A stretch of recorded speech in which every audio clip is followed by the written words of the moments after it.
અપાયો।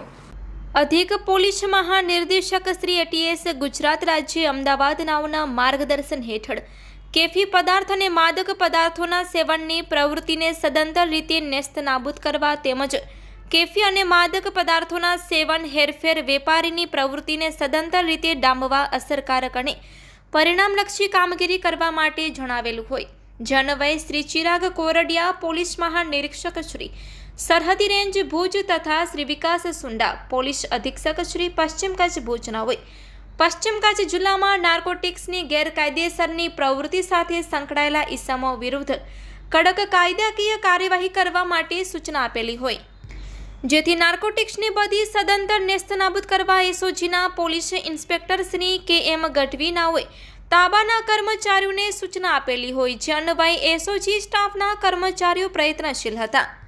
તે સમય દરમિયાન તારીખ 9 ઓગસ્ટ 2025ના રોજ એસઓજી સ્ટાફના કર્મચારીઓ મુન્દ્રા વિસ્તારમાં પેટ્રોલિંગમાં હતા। તે સમય દરમિયાન police head constable Chetansinh Jadeja તથા ગોપાલભાઈ ગઢવી નાઓને મળેલ ખાનગી રાહે સચોટ બાતમી અન્વયે જરૂરી વર્કઆઉટ કરી મુન્દ્રા વિસ્તારમાં આવેલ પાવાપુરી 4 રસ્તા પાસે આરોપીઓના કબજામાંથી માદક પદાર્થ ગાંજો 5.340 કિલોગ્રામ જેની કિંમત ₹53,400ના નાર્કોટિક્સના મુદ્દામાલ સાથે પકડી પાડી મજકૂર આરોપી વિરુદ્ધ મુન્દ્રા પોલીસ સ્ટેશનના NDPS એક્ટ હેઠળ કાયદેસરની કાર્યવાહી હાથ ધરવામાં આવેલ છે।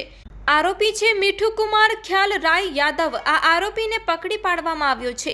તેમની પાસેથી માદક પદાર્થ ગાંજો 5.340 કિલોગ્રામ જેની કિંમત ₹53,400 અને મોબાઈલ નંગ 2 જેની કિંમત ₹8,500 અને રોકડા ₹605 આમ કુલ કિંમત ₹62,505નો મુદ્દામાલ કબજે કરવામાં આવ્યો છે।